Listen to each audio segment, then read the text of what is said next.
Hi everyone, happy day. It's a Friday and I hope you will be able to enjoy the last day of the workday, if it is for you.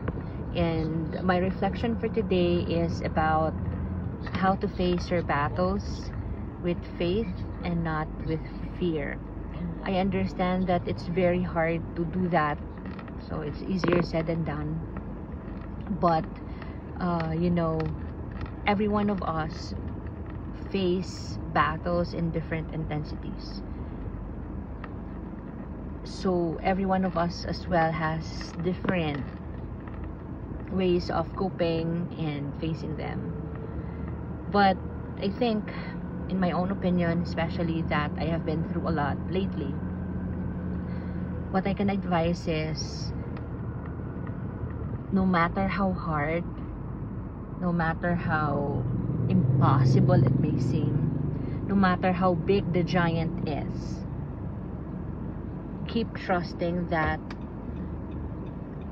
God is bigger than any of that. My struggle is that I have identified the cycle. When you are going through a lot, you will be in shock first because you don't know what to do basically on that situation. Sometimes you wonder why you have come to that situation at all. Number two, you will be depressed because you seem like everything seems like there's no way out.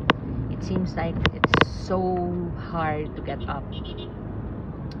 And then in that phase, that is the most critical phase, because that's the time that you should have your support system, and you should keep the balance between allowing yourself to cry, to mourn, to grieve, to